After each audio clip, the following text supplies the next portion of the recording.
안녕하세요. 정치 토크 28번째 시간입니다. 자, 먼저 이재명 대통령 시대의 출범을 진심으로 축하를 드리는 바입니다. 저는 오늘 제목을 민주 독재라고 잡았습니다.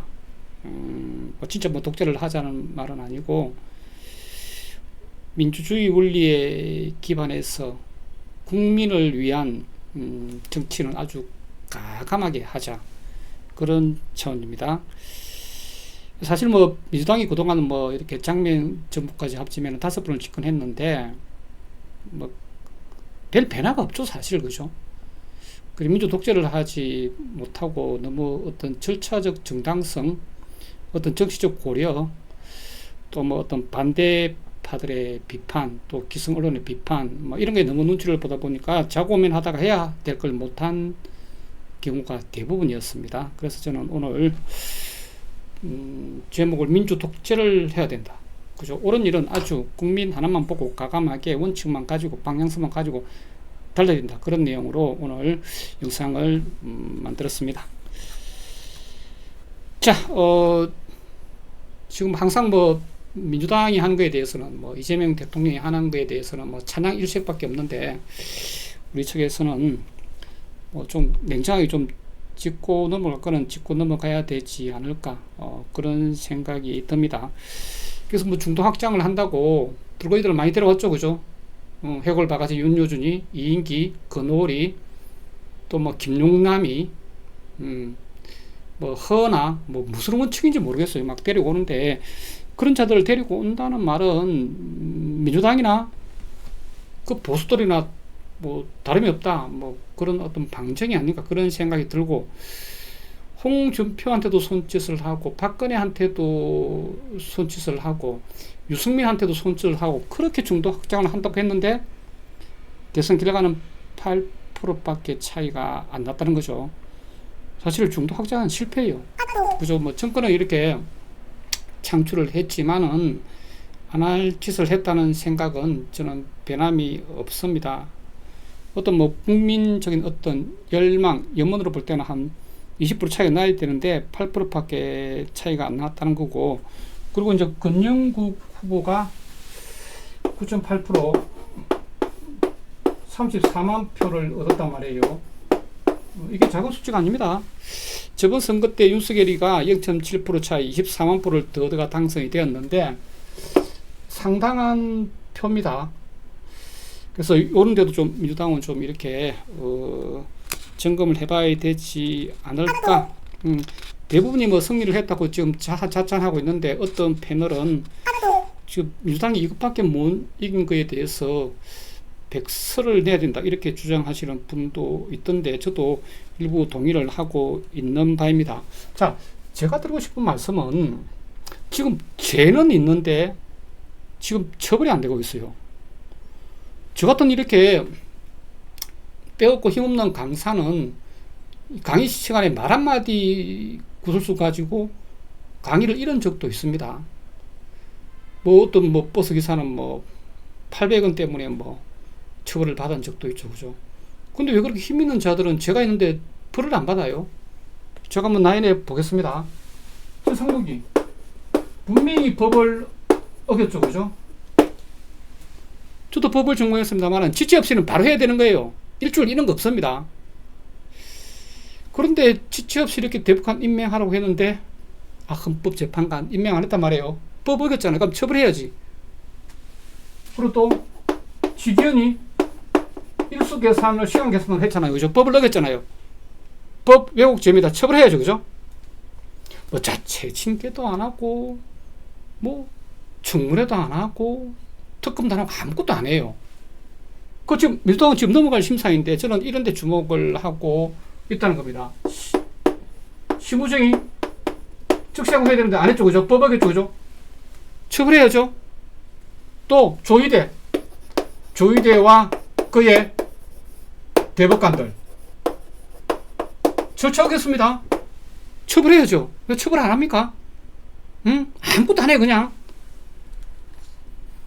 이거는요, 일반 시민들하고 어떤 형평성에서 전혀 맞지를 않습니다. 그리고 또 내란에 동조하고 거짓말했던 국무위원들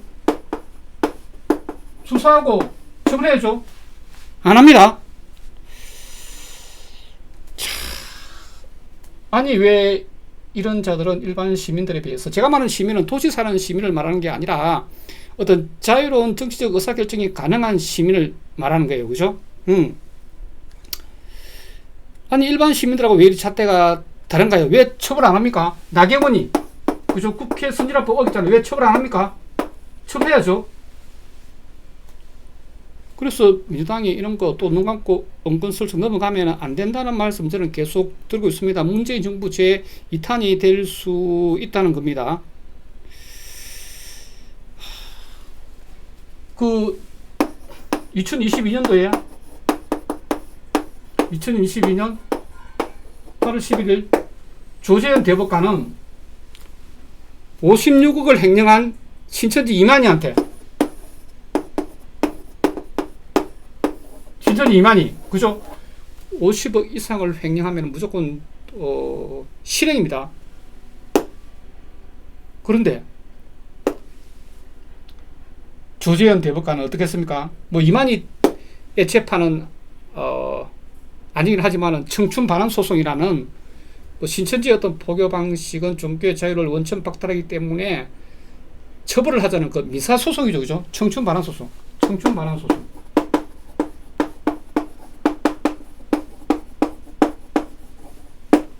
어렵게 1심 2심에서 이겼는데 조재현을 비롯한 이 대법관들이, 아니 대법심인데 보통 2년 이상 걸립니다. 그래 2달 만에 판결을 해가 주었죠. 자, 이때 변호사가 누구였습니까? 신영철 전 대법관. 100억 이상 신천지가 돈을 썼다는 후문입니다. 이런 거 부당한 거잖아요. 일반 개인 같으면 이런 게 되겠습니까? 고심까지 유죄인데, 그죠? 고심까지 유죄인데 신천지는 우리 국민들의 피해자들의 종교 선택의 자유를 침해했다. 헌법 2조를 침해했다 이거예요. 그런데 조재현 대법관이 신영철의 변호를 받고 이걸 무죄 파기환송 해버렸죠. 근데 더 놀란 건 뭡니까? 이런 작업을 2달 만에 판결을 내려줬다는 거예요. 기가 막힌 일이죠. 관례대로 2년 만에 판결이 났다고 한다면 신천지가 2년 동안 이렇게 그냥 모략 포교, 속이고 하는 포교를 못하게 됐었단 말이에요. 근데 이렇게 완전 피고 맞춤형 판결을 해가지고 우리 대법관들 처벌해야죠. 왜 처벌 안 하고 있습니까? 지금 대법관을 고작 30명으로 늘리는 거, 미국은 500명입니다. 연방 대법관이. 유럽에 있는 나라들 보통 보면 뭐 100명, 300명 이래요. 우리나라 100명 정도는 해야 된다고 생각을 하고 있는데 지금 14명에서 2만 건을 처리한다. 말이 됩니까? 한 사람이 1년에 2천 건을 보는데? 아니 그거 30명으로 늘리는 거. 그 본회의, 아니 법사에 올라가 있는데 이재명 대통령이 지시를 해가지고 좀 더 숙고해 보자. 이건 안 한다는 말이에요. 안타깝습니다. 사실 뭐 저는 계속 주장하는 내용이지만은 작년 12월 3일 이렇게 내란이 터졌을 때 국무위원 전원 탄핵을 해버리고 특검을 출범해가지고 내란 수사를 초장부터 철저하게 했으면, 완전 압도적으로 우리 쪽으로 분위기를 돌아오고 했으면은 어떻게 지견이가 윤석열을 탈옥을 시키고 이런 일이 벌어지겠습니까? 대법관들이 이렇게 반기를 들고 그렇게 해서 선거를 했으면 벌써 선거를 6월달이 아니라 4월 심지어는 3월달에 할 수도 있었습니다. 그러면 압도적으로 승리를 했을 거예요. 근데 민주당은 어떻게 했습니까? 지금 민주당이 뭔가 한 것 같죠? 아무것도 안 했어요. 민주당이 한 게 아무것도 없다니까. 그냥 흘러간 대로 가만히 보고 있고 그냥 국민들이 다 한 거예요. 뭐 결과적으로는 뭐 어떤 좋은 결과를 냈지만은 지금 민주당의 어떤 계산하는 정치, 자고 우면하는 정치가 안 됩니다. 지금 대법관 정원도 지금 이렇게 슬쩍 좀 밀어버리고 이렇게 하는데 국민의힘이 하는 게 너무 심하니까 민주당이 국민 패인 줄 아는데 이때까지 민주당이 집권해가지고 변화가 온 것도 없습니다. 이번에는 제대로 좀 하시기 바랍니다. 민주당은 사실 그간 보여준 게 없다는 겁니다. 자, 그래서 대법관들의 업무가 가중하다는 거는 양성태 시절부터 이렇게 상고 법원을 만들려고 했으니까 이미 당연은 확보가 된 거예요. 온 국민들이 대법관 정원에 당연은 동의를 하고 있습니다. 그러면 과감하게 밀어붙여야지 무슨 고려를 또 한다는 겁니까? 제발 좀 머리 좋은 이재명 대통령님, 어느 게 유리한지 계산되지 마세요. 그냥 방향성만 보고 달리시기 바랍니다. 대법원을 장악한다는 어떤 역공 프레임, 그거 왜 두려워하세요? 저들이 발작할수록 우리가 옳은 일을 하고 있다는 방증입니다. 강하게 밀어붙이시기 바랍니다. 노무현 대통령이 이리저리 고려하다가 국가보안법 폐지를 못했잖아요. 역사적인 치적이 될 수 있는 거, 그런 전철을 밟지 마시기 바랍니다. 지금 떨거지들 문제가 있는데 떨거지도 막 데리고 와가지고 어떤 중도 확장에는 오히려 실패하고 표 차이는 더 적게 나버리고 떨거지들 인정 이거 어떻게 할 거죠? 떨거지들 뭐 자리 하나 챙겨줘야 되고, 자리 챙겨주면 이자들이 남아서 계속 어떤 민주당이 국민만 보고 달리는 데 방해를 하지 않을까, 그런 생각이 듭니다. 저 떨거지들 데려와서 득표에는 도움도 안 되고 이제 한 자리 챙겨줄 일만 남았죠. 그죠? 답답합니다. 자, 지금 가계부채가 지금 2,000조예요. 뭐 그 중에 한 3분의 1이 뭐 부동산 관련이라고 하는데, 뭐 이런 말도 있죠. 우리나라 신혼부부들은 100을 벌면은 가처분소득이 50밖에 안 된다. 왜? 50은 어떤 주택부금에 막 들어가 버리는 거죠. 근데 싱가포르나 오스트리아 같은 경우에는 공공주택 정책이 잘 돼 있기 때문에 100을 벌면 85 이상을 쓸 수가 있는 거예요. 소비가 진작이 되고 내수가 살아날 수 있는데, 우리나라는 지금 1,300만 노동자가 2,200만 중에 그냥 저소득이에요. 그냥 월급 200만 원을 못 넣고 거둬기고 있습니다. 850만 명이 비정규직, 150만 명이 뭐 파견, 도급, 뭐 특수형태 고용 이래요. 그것도 고용마저 안정이 안 돼. 이 사람들은. 근데 무슨 내수가 진작이 되겠습니까? 지금 가계부채가 지금 2,000조인데, 지금 할 수 있는 유일한 길은 저번 강의에서 제가 공식까지 보여드렸는데, 소득을 채워주는 길밖에 없습니다. 지금요, 뭐 무슨 짓을 해도 안 됩니다. 이거 하지 않고서는. 아무리 미국 잘 따라다니고, 뭐 한다고 되는 게 아니에요. 지금 부자한테는 세금을 더 걷어야 되고, 부자한테는 세금을, 시민한테는 소득을, 노동자에게는 뭐야? 고용 안정을, 이거 주지 않고서는 대계약이 무효다. 저는 그런 말씀을 드리고 싶어요. 지금 뭐 정책 실장으로 뭐 김용범이 뭐 기획재정부 출신이에요. 그죠? 이런 자들 100명 데려가도 안 됩니다. 전혀 맥을 못 짚을 거예요. 아마 경제정책. 그죠? 지금 다른 거 없어요. 가처분 소득을 늘려야 됩니다. 물가보다 임금이 더 빨리 그렇게 만들어줘야 됩니다. 그게 소비를 부르고, 그게 기업은 매출 신장이 되고, 또 사람을 더 뽑고, 경제를 돌릴 수 있는 유일한 길이라는 겁니다. 그래서 주식시장도 좀 활성화해가지고, 기업이 참대로 유상증자하고 이런 것도 못하게 하고, 또 배당도 늘릴 수 있도록 하고, 그리고 또 기업에 돈을 넣었다가 갑자기 돈 입히려면 빨리 뺄 수 있게끔 T 플러스 1제 이런 거 빨리 실시해야 됩니다. 수요일 팔면 바로 다음날 이렇게 돈을 뺄 수 있는 거예요. 근데 수요일 팔면 지금 금요일 돈을 뺀단 말이에요. 그러니까 목요일은 그래도 자유롭게 못해요. 그래서 이런 거 빨리 실시해야 되고, 지금 정권 거래사가 지금 0.15%인데 하루에 1억 거래하면은 15만원 돈을 물어야 됩니다. 거래할 때마다, 팔 때마다 이런 거 더 다운시켜야 됩니다. 더 다운시켜야 되고, 특히 자영업자들 카드 수수료 2.3% 너무 높죠, 그죠? 이런 걸 따로 시켜야 된다는 거예요. 직불카드도 1.9% 말이 안 됩니다. 신용카드 회사가 한 게 없는데 왜 1.9%나 수수료를 떼갑니까? 다 카드사들은 다 대기업들이죠. 그리고 정부가 과감하게 대기업을 때리는 정책을 펴야 된다는 겁니다. 그래서 지금 유효수를 증대를 시켜서 지금 내수를 진작을 시켜야 되는 거지, 이거 손대지 않고 지금 조세 부담률이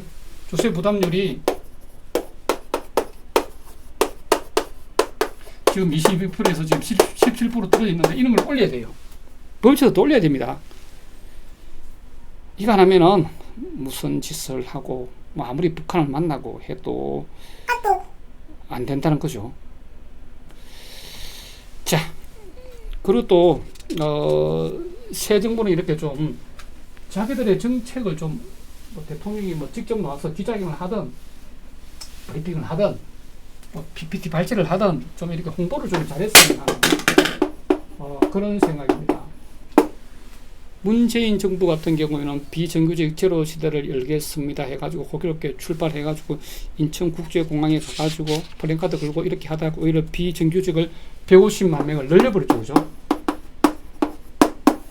아니, 인천국제공항에 그 뭐 보안 경비하고 뭐 청소하고 이런 분들 무기계약직 시켜준 거 하고 공기업에 들어가려고 공채 준비하는 분들 일자리하고 아무 상관이 없잖아요.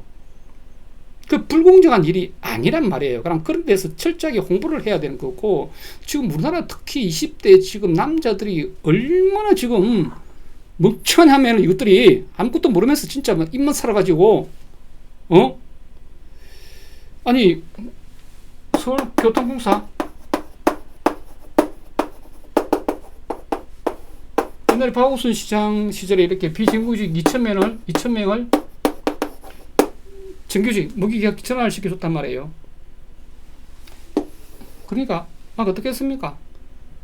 그때 이렇게 공채로 뚫고 들어오는 사람들이 게시판에 가장 반대글을 많이 올리면서 저들은 우리 동료가 아니다, 말도 섞지 않겠다, 밥도 같이 먹지 않겠다, 이렇게 하고 심지어는 소송까지 걸었어요. 그 무기계약직으로 전환된 사람들을 도로 이렇게 사회행위로 복원을 시키라고. 이런 나라가 우리나라예요. 그분들은 무기계약직 하는 일자리하고 자기들 들어간 일자리하고 일자리 또 질이 틀립니다. 법원에 이렇게 기능직 공무원들 일반직으로 전환시켜 주니까는 어차피 직무 하나를 차고 있는 사람들이잖아요. 옛날에 법원에 이렇게 판사 지인들 이런 사람들 사실 기능직으로 많이 들어갔었거든요. 그리고 또 막 20대 공시족이 또 분노를 해. 근데 그분들이 기능직으로 눌러앉아 있으나 전체적인 어떤 공무원의 사기를 위해서 기능직 일반직 전환되나 자기들 그 시험 티오가 아무 상관이 없어요. 연락이 윤석열 정부 지시했거든. 윤석열 정부는 공무원 더 안 뽑는데, 공기업 더 안 뽑는데. 아무튼 이런 부분에 대해서 정부가 하는 일에 대해서 홍보를 좀 제대로 해야 되지 않을까 해서 이번 선거에도 좀 아쉬운 게 어떤 청년들을 위한 어떤 정책이 있잖아요. 이런 걸 갖다 확실하게 좀 이렇게 구체적인 정책을 좀 제시를 했어야 되지 않을까, 저는 그렇게 생각을 하고 있습니다. 예를 들어서 휴대폰 요금 3만원 상한제, 아무리 데이터 많이 써도 3만원 되면 무한대 쓸 수 있게 하는 거, 그죠? 선진국들은 그렇게 하고 있습니다. 그리고 또 내일 채용 공제 윤석열이 줄였잖아요. 이런 것도 확대하겠다. 또 공무원 더 많이 뽑겠다. 이런 소리 왜 못합니까? 우리나라 프랑스 공무원의 절반밖에 안 되는데 공무원 더 늘려야 됩니다. 공무원을 늘려서 좋은 일자리를 늘려야 됩니다. 공무원 줄이는 게 무슨 좋은 건줄 알고 있는데 트럼프 이 자식도 멍청해가지고 공무원 더 늘려야 됩니다. 공기업 더 많이 선발하겠다. 대기업에 선발 더 많이 하도록 압박 넣겠다. 직무를 쪼개야 돼. 직무를 쪼개야 됩니다. 직무. 자꾸 직업만 생각하지 말고 직업 안에 있는 게 직무인데, 직업이 은행원 같으면 직무는 안에서 대출을 하느냐, 채권 관리냐, 온라인이냐, 예금이냐, 바카수라서 보험이냐, 그게 직무예요, 그죠? 직무 분석을 해가지고 직무를 더 쪼개야 됩니다. 사람을 더 뽑아야 됩니다. 자, 아무튼 그런 어떤 청년들을 위한 어떤 타겟 공략이 부족했죠, 그죠? 득표율을 올리려고 했으면 뜰거리들 데리고 올 게 아니라 기초노령연금 50만원 이상 그런 공약을 발표를 했어야 됐었죠, 그죠? 아무튼 많이 아쉬워요. 어쨌든 앞으로 정부가 하려는 일에 대해서 국힘이나 레거시가 비판한다고 해서 쫄지 말고 홍보를 국정철학에 대해서 국정정책에서 홍보를 제대로 해라. 저는 그 말씀을 드리고 싶어요. 자, 그리고 이제 북한 문제인데 북한을 어떻게 해야 되느냐. 지금 뭐 저는 뭐 벌써부터 좀 뭐 냄새가 나는데 제발 더 이상 북한에 쩌쩔 메고 안 따라다녔으면 좋겠어요. 저는 그렇게 생각합니다. 그냥 일 안 벌었으면 합니다. 지금 국내에 지금 비정규직이 850만 명인데 간접고용이 지금 1000만 명이고 지금 저소득자가 지금 1300만 명인데 지금 북한 돌아보는데 정력을 저는 낭비를 안 했으면 좋겠어요. 물론 더 악화시키지는 말고 북한이 먼저 이렇게 원하면 대화도 하고 뭐 이렇게 하는 거는 좋은데 뭐 안달난 그냥 똥강이처럼 북한 쫙쫙 따라다니면서 그렇게는 제발 좀 안 했으면 좋겠습니다. 특히 그 미국이 북한하고 대화하는데 문재인처럼 이렇게 꽁무니 따라다니는 바보짓 제발 안 했으면 해요. 그죠? 그 돈 가지고 비정규직이나 챙기라. 직접 고용 늘리고 그죠? 그래서 어떤 보여주기식 평화 외교를 하려고 그렇게 말 안 듣는 북한을 달래가지고 뭔가 반대급부를 주면서 북한 방문해 보려고 난리를 치고 그런 거 제발 좀 안 했으면 하는 바입니다. 북한도 워낙 할 때 자연스럽게 당당하게 해가지고 뭐 교류도 하고 회담도 하고 뭐 금강산 관광도 뭐 재개를 하고 뭐 개성공단도 복원하고 이런 거는 되는데 우리가 먼저 애달아 가지고 그렇게 하지는 마라 그 말입니다. 억지로는 하지 마라 그 말이에요. 그죠? 그래서 지금 미국 트럼프가 뭐 지금 관세 문제가 좀 끝나고 나면 또 북한을 또 갖고 놀 건데 트럼프는 북한을 갖고 놉니다. 미국은 항상 그랬어요. 미국이란 나라는 그죠? 동네에 돌아다니는 깡패 새끼가 있어야 어떤 그 보안관이 필요한 것처럼 무기가 팔리는 것처럼 미국은 북한이라는 존재가 어떻게 보면 필요로 합니다. 그렇기 때문에 북한을 만약에 트럼프가 대화를 재개하더라도 이번에도 갖고 놀다가 막판 가서 차버린다. 저는 그렇게 생각을 하고 있습니다. 그게 왜 그러냐면은 볼까요? 1994년에 10월 21일 날 진해 합의를 했잖아요. 그죠? 그래서 북한에다가 뭐 핵개발 위험이 적은 그죠? 갱수로 발전소 지어주고 그죠? 뭐 중유 200만 톤 뭐 제공하고 뭐 약 그래서 뭐 비용이 한 40조를 들여가지고 그죠? 코리아 에너지 개발 기구 캐도 만들어가지고 북한을 지원해준다 해가지고 완전히 북한하고 미국하고 이렇게 뭐 그냥 뭐 친선 국가가 뭐 됐잖아요. 그때 뭐 북한에 미국 대사관 쓰고 미국에 북한 대사관 쓰고 완전히 북한이 친미 국가 지금 될 뻔했다니까. 그렇게 해놓고 이 사입조에 대한 약속 미국이 해놓고 누가 돈 내라 70%를 한국 보고 내라 20%는 일본 보고 내라 나머지 10%는 이후 보고 내라 이렇게 했잖아요. 그렇게 하다가 일본은 뭐 부도 내버리고 해가지고 뭐 질질질질 시간만 끌다가 북한은 그때 영변 핵시설 폭발을 시켰는데 약속 지켰습니까? 미국이 안 지켰죠. 그죠? 인마가 약속을 지키는 게 미국은 저거 돈 하나도 안 쓰고 그리고 뭐 2002년도에 뭐 우라늄 핵개발 위험이 있다 뭐 헛소리하면서 이걸 갖다가 막 파기를 해버리고 또 뭡니까? 2005년에 또 뭡니까? 뭐 방코 델타 뭐 아시안가 뭐 그죠? 거기서 뭐 250억 뭐 비자금을 뭐 미국 일본이 북한이 조성했다. 북한이 무기만 해도 조 단위로 팔아먹는 나라인데 250억 그게 뭐라고 괜히 터집을 잡아가지고 이 합의를 파괴해버린 게 미국이잖아요. 북한이 이렇게 당하고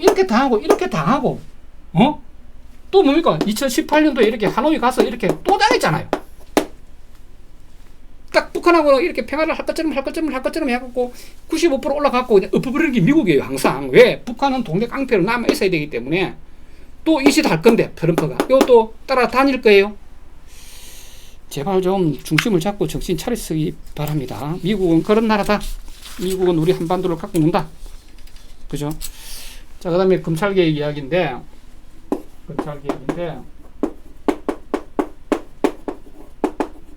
문재인 정부가 검찰개혁이 실패한 이유가 뭡니까? 윤석열을 잘못 뽑아서? 아니에요. 검찰개혁을 하는데 국회에서 법을 바꿔버리면 되는 거지. 왜 거기 민정수석이 필요하고 법무부 장관이 필요하고 검찰국장이 필요하고 검찰총장이 필요합니까? 그냥 검찰개혁은 간단한 거예요. 그냥 법을 바꿔버리면 돼요. 법을. 응? 그런데 문재인 정부는 멍청하게 검찰 개혁을 하려고 하면은 저 검찰 개혁에 우호적인 적극적인 검찰총장이 필요하다. 지보고 지를 개혁하라 그게 됩니까? 그런 우를 범했다는 거예요. 그냥 검찰개혁 신속하게 그냥 입법을 하면 됩니다. 검찰 지금 경제 부패 지금 수사권 갖고 있잖아요. 그거 빼버리면 되는 거예요. 그리고 귀순하게 만들어 버리는 거예요. 그래서 어떤 공소적 권한을 강화시키든지 해가지고 중수청으로 해가지고 중요한 수사는 또 따로 수사를 하고 그렇게 하면 되는 거잖아요. 검찰 개혁은 간단한 겁니다. 그리고 또 어떤 검사나 또 법관들 이렇게 어떤 뭐 징계나 하는 또 뭐 절차도 더 강화를 하고 하면 되는 거지. 그게 왜 꼭 사람을 통해서 하려고 하세요? 그냥 국회 잡고 있잖아요. 그냥 입법으로 해버리면 돼요. 응? 계획의 대상에게 계획을 맡기려고 하지 마시기 바랍니다. 과감하게 그냥 밀고 나가시기 바랍니다. 어떤 방향성과 국민만 보고 달리시기 바랍니다. 그리고 또 뭐 통합 너무 또 강조하고 있는데 좀 시원하게 합시다. 응? 저 윤석열이라는 저 무식하고 저 무지하고 저 폭압적인 자가 스스로 지금 건재를 박차고 나가 떨어졌잖아요. 얼마나 잘 됐습니까? 그럼 앞으로 좀 시원하게 좀 밝힐 거는 밝히고 응징할 거는 응징하고 정리할 거는 정리하고 바로잡을 것은 바로잡고 좀 시원하게 그렇게 했으면 좋을 것 같아요. 특히 그 4대 의혹 있잖아요. 노무현 대통령 이렇게 살해? 뭐 저는 자살이 아니라 생각하는데 노무현 대통령 어떤 그런 사고, 유고 사건, 세월호 사건 아직 밝혀진 게 없습니다. 천안함, 참 천안함 진짜 할 말 많은데 천안함 그다음 또 이태원 참사. 그때 분명히 어떤 힘 있는 자가 어떤 뭐 장관이나 뭐 좀 되는 자가 장관 이상 되는 자가 그날 어떤 그 용산구의 경찰이 출동 못하게 했어요. 그죠? 왜 출동을 안 했니? 이라고 있는데 원래 그냥 가만히 있으면 출동합니다. 출동 가지마 명령을 내는 자가 있습니다. 그런 자를 잡아야 되겠죠. 그죠? 이런 4대 의혹 사건 좀 밝혀내야 됩니다. 국민들이 깜짝 놀라고 충격을 받더라도 이 좀 제대로 밝혀내고 틀어야 되지 않을까 그런 생각이 들고 또 아까도 말했지만 나경원이 이준석이 오세훈이 추경호 한덕수 그외 어떤 그 대란에 관련된 모든 자들 빨본 세곤해 가지고 제가만큼 벌가를 줘야 된다고 그렇게 생각을 하고 있습니다. 민주당은 그냥 보수 호소 정당이 돼버렸는데 저는 뭐 처음부터 민주당이 뭐 집권한다고 해서 큰 변화를 기대하지는 않지만은 지금 가장 힘이 셀 때 제대로 좀 철학과 방향성을 가지고 밀어붙이시기 바랍니다. 노무현 정부는 철학은 있었는데 행동을 못했고 윤석열 정부 같은 경우에는 행동은 잘해. 근데 철학이 없어서 문제였고 지금 이재명 정부는 그래도 제가 가장 많이 기대를 걸고 있습니다. 어떤 철학적 기반 위에 행동까지 하는 그런 정부가 되었으면 하는 그런 바입니다. 그런데 너무 정당한 비판이 소실이 되고 있다는 느낌이에요. 왜 권영국 후보가 0.98%나 얻었을까? 34만 표나 얻었을까? 이런 거 좀 잘 생각을 해봐야 되고 정당한 비판이 있어야 지금 대법관 저건 지금 안 하려고 하잖아요. 이런 거 비판해야 됩니다. 문재인 같은 그런 빌런 짓을 안 하게 될 것이라는 겁니다. 문재인은 어떻겠습니까? 20대 대통령 후보로 이재명이 선발되고 나니까는 대장동 수사를 지시한 그죠? 음흉한 자이죠. 그죠? 그래서 이재명 대통령은 그릇이 되게 큰 사람이에요. 그런 거 다 알면서도 문재인 찾아가고 손잡고 하는 거 보면 진짜 그리고 또 뭐 용산에 성금 들어간다. 그 김건희와 그 윤석열이 있던 그 음흠한 그 간제도 들어간다. 이런 걸 보면은 그런 큰 사람인데 이재명 대통령 머리가 너무 좋아가지고 계산기를 너무 많이 돌립니다. 계산기 좀 돌리지 말고 어떤 국민을 위한 방향성과 원칙을 가지고 정치를 하시기 바랍니다. 민주주의 성장을 위한 길이라면은 과감하게 밀고 나가라는 뜻에서 민주 독재라고 했습니다. 무수의 불처럼 꿋꿋이 다루시기 바랍니다. 이상입니다.